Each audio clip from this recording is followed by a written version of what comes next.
Today on CityCast Pittsburgh, a controversial museum display is going away permanently, but questions remain about the fate of a controversial public statue.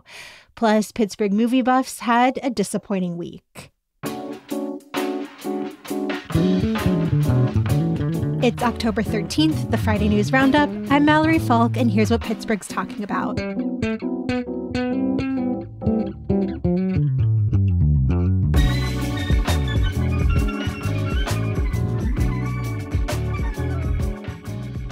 I'm with CityCast's Francesca DeBacco. Hello. Hey, happy Friday.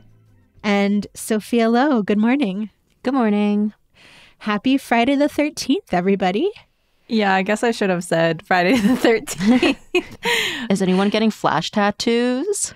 I have seen quite a few things pop up. I am not. But if anyone is looking for a way to celebrate tonight, I put this in the newsletter. There's the Friday the 13th party happening at Trace Brewing. You can dress up. The Goal on Goal podcast is going to be there. There's going to be live music, one night only drink specials, food by Stunt Pig, also flash tattoos, Sophia. So there you go. And a costume contest. So there's lots of stuff going around town to celebrate tonight. So if you're in the mood for celebration, Francesca's got you covered. If you're superstitious and just want to lock your door, hunker down inside, that's acceptable too. Yeah. So turning to the week's news, I want to start us off with an update on a story that we've been following for a while now about the fate of that controversial diorama at the Carnegie Museum of Natural History. Francesca, Sophia, do you know what I'm talking about? Yeah, I've never seen this diorama in person, but I have seen that sign about how the diorama is changing. Yeah, it's called Lions Attacking a Dromedary. It's been on display for over a century. It's right in the hallway there near the grand staircase at the Carnegie Museum of Natural History. But it has created controversy because it contains a human skull. So just to paint a picture for anyone who hasn't seen it, the display shows these two Barbary lions attacking a man who the museum describes as a North African courier. He's riding a camel. This man and the camel both have looks of like distress and anguish on their faces. It's really evocative. I think it's why it's one of the museum exhibits that sort of most stood out to people over the years. Yeah, it's quite disturbing. Yeah, it's come under controversy, both because it contains this human skull and for some other reasons we'll get into.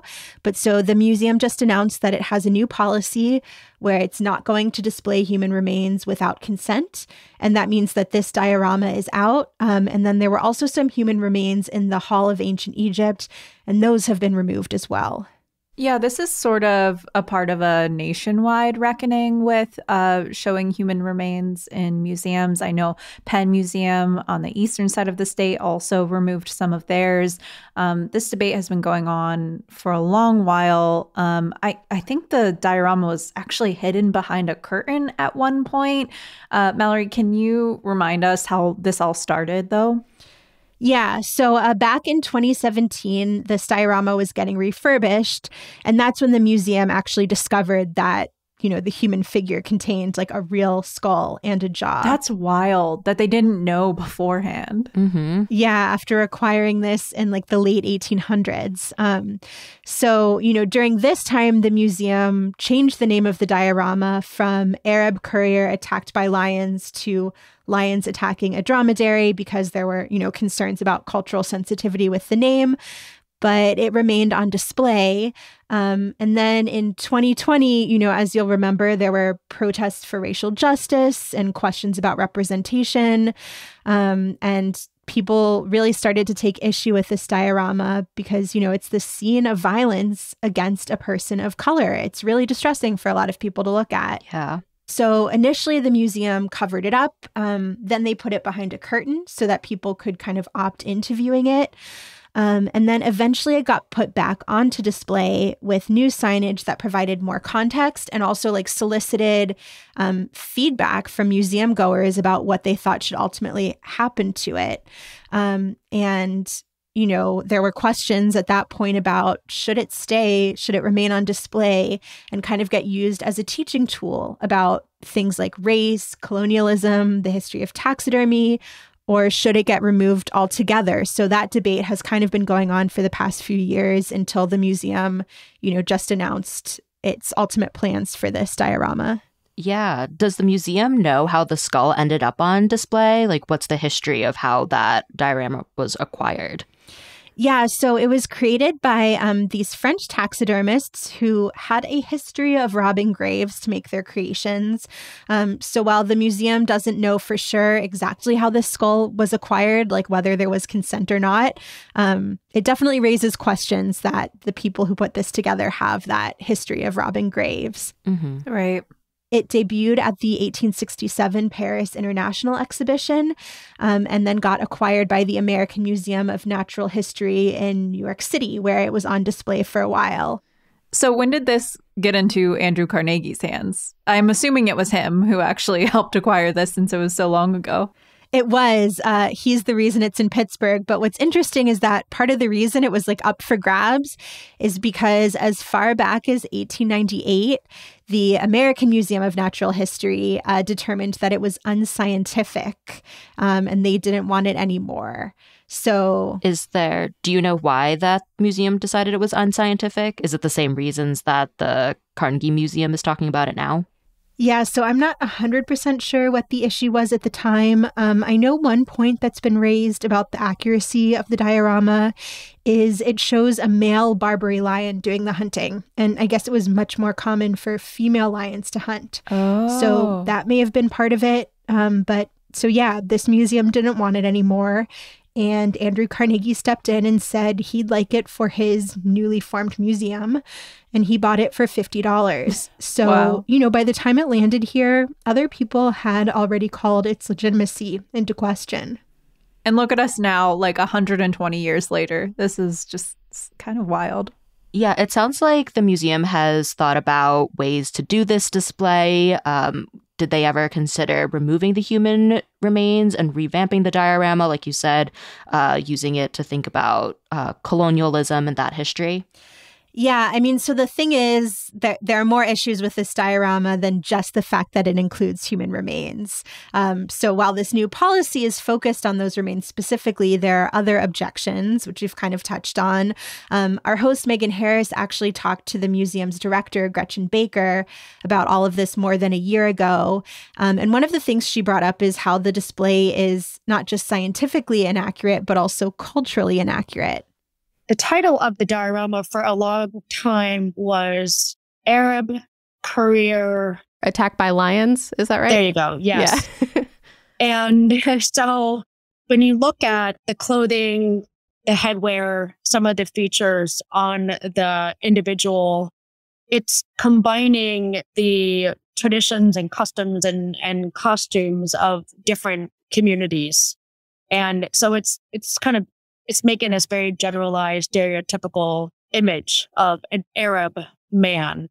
And so kind of this mishmash of different cultures coming together today feels quite disrespectful of the cultures that would have been and the communities that would have been inhabiting that part of Northern Africa at that time. Wow, that's worse than I thought. I didn't realize how complicated this was. I guess I assumed, but that's a good explanation. Yeah, and then she also brought up that there's this issue of how you would even refashion this head if you took out the human skull and jaw, like how you would rebuild this face.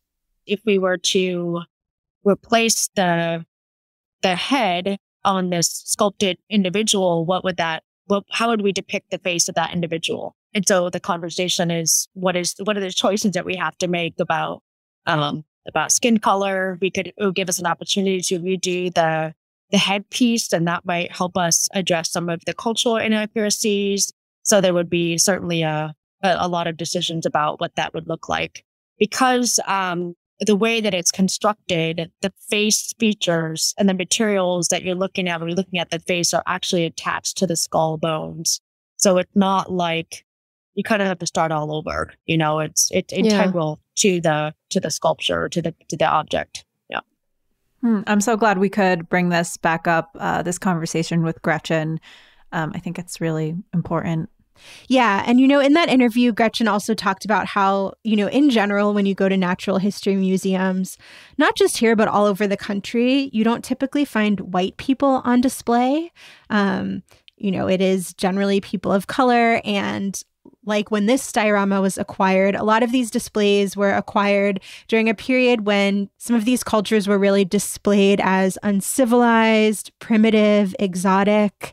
And so, she said that here at the Carnegie Museum of Natural History, there's only like a handful of individuals on display. They're all people of color. And when it came to this display, it was really centrally located and depicted this act of violence and suffering. And so ultimately, that was really an issue that regardless of whether or not this figure had human remains, whether or not you could recreate it without them, this display just like caused a lot of harm for people who would come to the museum and look at it. And so ultimately the decision was made to just permanently remove it.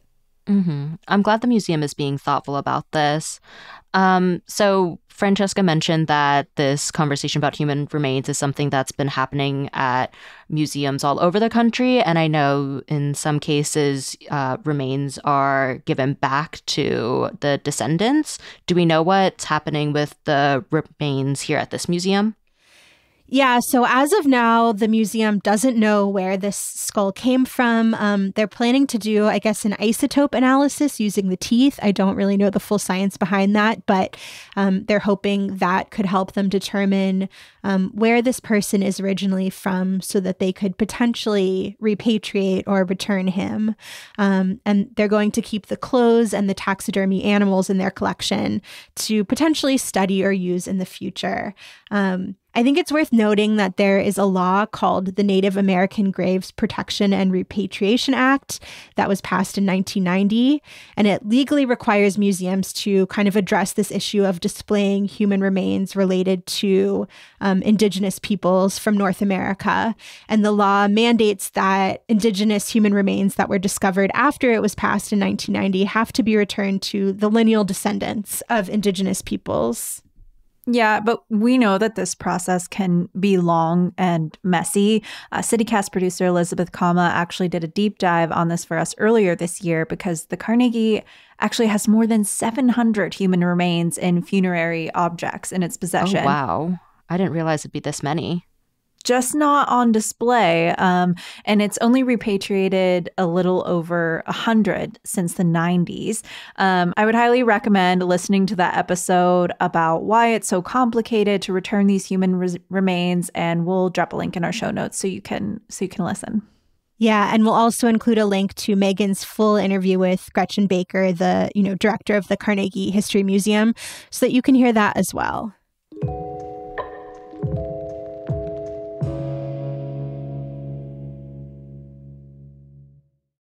So the diorama at the History Museum, it's not the only relic we have that people have been kind of reckoning with and grappling with since, the summer of 2020.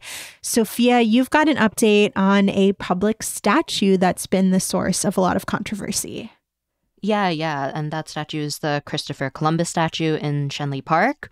So earlier this week, City Council passed a bill to recognize Indigenous Peoples Day beginning next year. So that'll be the second Monday in October, the same day that Columbus Day is recognized federally.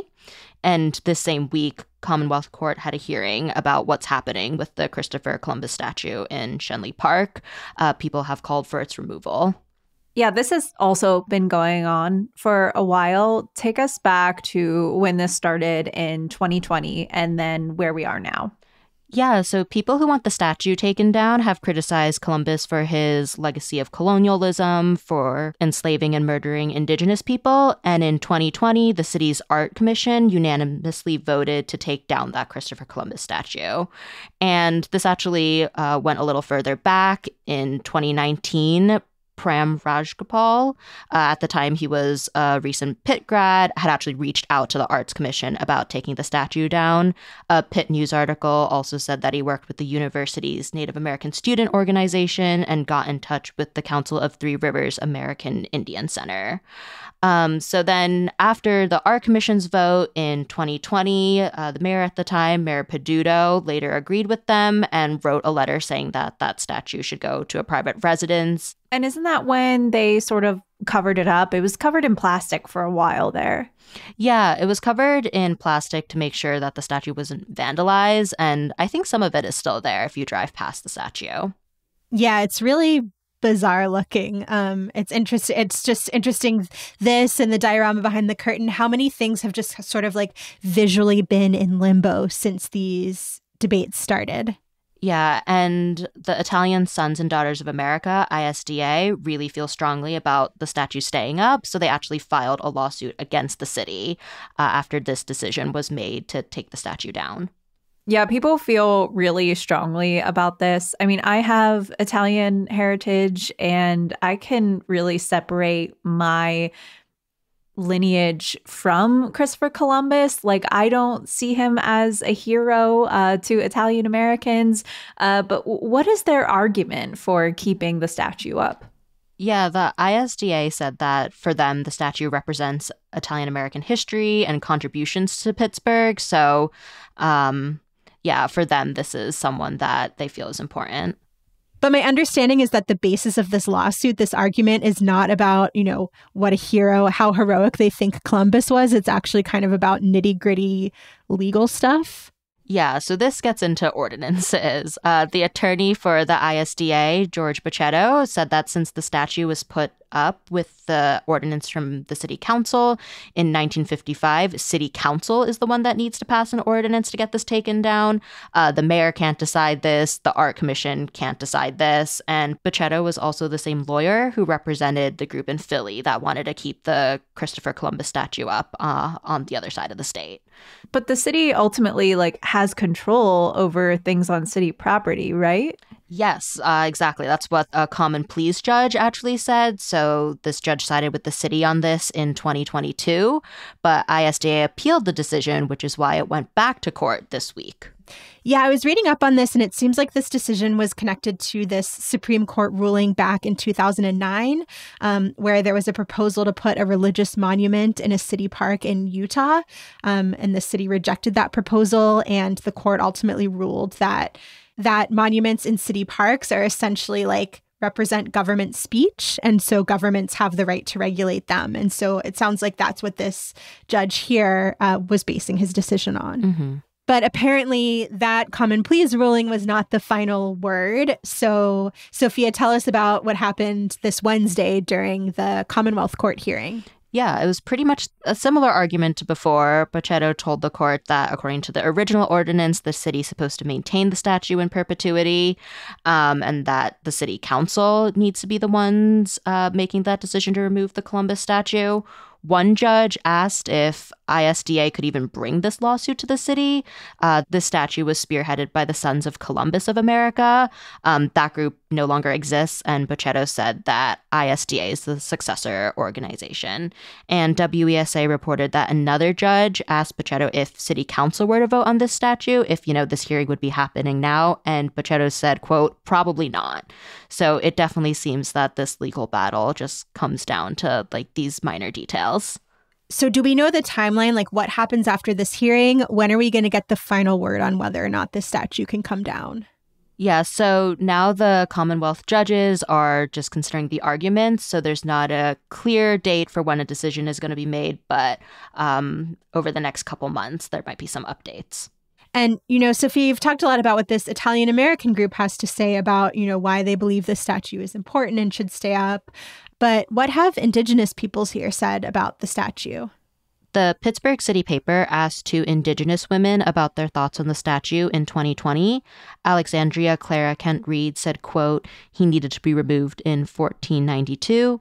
And Autumn Marie Chilcote, I hope I'm saying her last name correctly, I didn't find a pronouncer. She said that if the statue does stay up, Columbus shouldn't be seen as a hero, and we need to be honest about him as a rapist, murderer, and slaver. But her dream would be to, quote, repatriate the land to the Council of Three Rivers and let the nations decide what to do with the statue and the land." This question of who should ultimately determine what ends up happening to a statue reminds me of this interview that we did last year about the Stephen Foster statue that was taken down. It was sort of this very racist depiction of Stephen Foster with a black man sitting at his feet playing the banjo.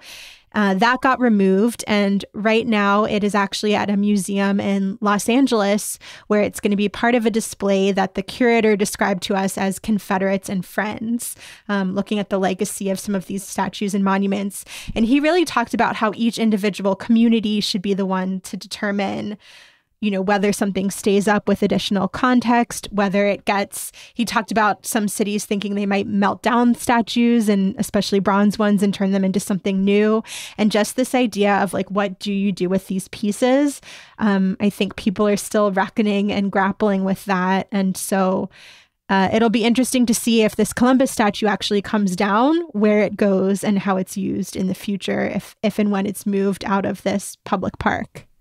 Yeah, I think we'll be talking about this for a long while. This is great context, Mallory. We'll link that episode in the show notes.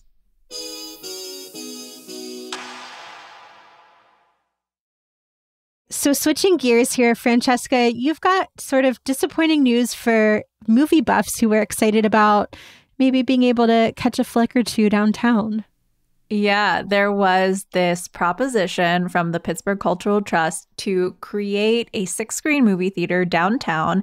It was planned in the former Bally Total Fitness Club that's on 6th Street, and it was going to be this entire Cineplex. The city has really been entertaining this idea for 8 years, but they finally nixed it. It just got too expensive. They reassessed it, and the renovation costs nearly doubled.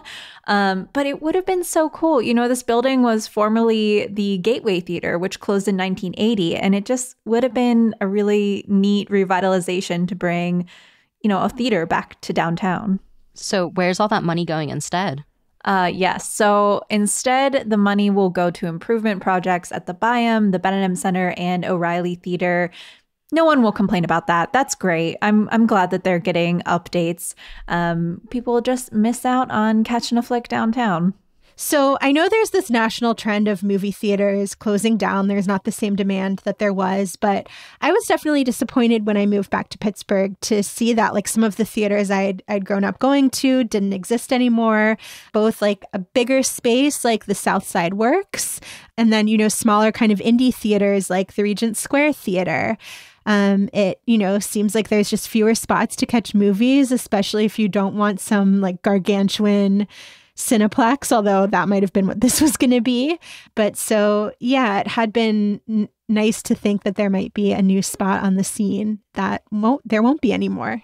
Yeah, me and my friends are just talking about this, specifically the Southside Works. I don't know if you guys have been there lately, but it's getting really nice. There have been a lot of things put in there that attract more folks. I can just imagine people going to the new Commonplace Coffee and Speckled Egg for breakfast and catching like an early afternoon show, or, there's even a new Jenny's ice cream down there. It'd be like a perfect date night. It's just such a shame that they're getting more things down there that would that have become an asset, and now people can't watch a movie. I think it's now a co-working space. I'd rather watch a movie on a weekend, so Francesca, that day out sounds really nice. Even with this downtown theater that isn't happening, there is some good news in that there have been some wins for smaller theaters, though. Yeah, that's right. So the owners of Row House Cinema in Lawrenceville actually plan to reopen Mount Lebanon's Dennis Theater. It's going to be this destination for film, culture, and history. And it's this partnership with the Dennis Theater Foundation. They have quite an interesting history. It was opened in 1938 by the Harris family. If you recognize that name at all, John Harris was the co-owner of Pittsburgh's first Nickelodeon film theater on Smithfield Street. So that's kind of an interesting tidbit. And Row House also reopened Dormont's Hollywood Theater. So some wins there, definitely.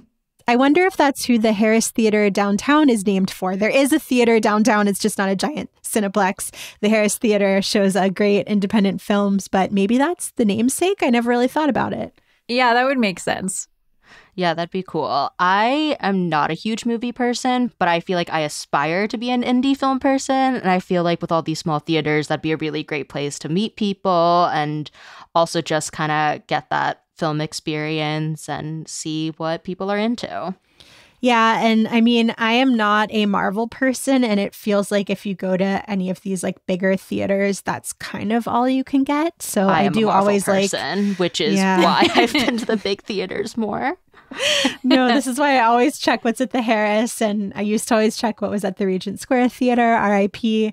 But to try to find something if I just don't want CGI superheroes bashing in each other's faces. I don't know. I don't actually know what happens in Marvel movies. Or Taylor Swift's concert this weekend. That too. Well, I've got maybe some picks for you guys then if you're not into the big commercial movies. So I did a segment in the newsletter where you can catch Halloween movies. A lot of them are at these smaller theaters.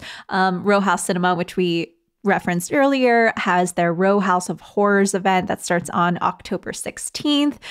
They've got The Nightmare Before Christmas, Halloween, Mad God, Trick or Treat, Scream. It will all be playing until October 24th. And then the Dormont Theater we were talking about has a family-friendly outing that looks really cute. They're doing a showing of the 1993 classic Hocus Pocus. And there's going to be a costume contest. And I love this part, guys. They're going to have black rescue cats there for adoption. Yeah, that's on October 21st.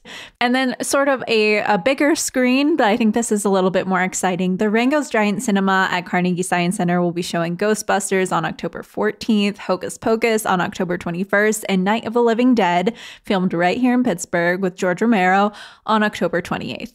Well, as someone whose dog is literally named after the ghost dog from The Nightmare Before Christmas, I am excited to get to check that out on a big screen, which I haven't done since it, first premiered when I was a little kid.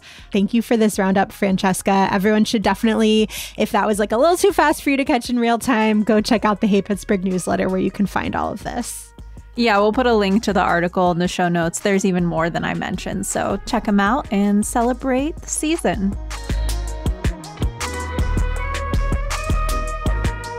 That's all for today here on CityCast Pittsburgh. Music is by Benji. Megan Harris is our host. Our audio producer is Sophia Lowe. Francesca DeBecco writes our newsletter, which was edited this week by Will Fulton and Brian Vance. And I'm your lead producer, Mallory Falk. We'll be back on Monday with more news from around the city. Have a great weekend, everyone.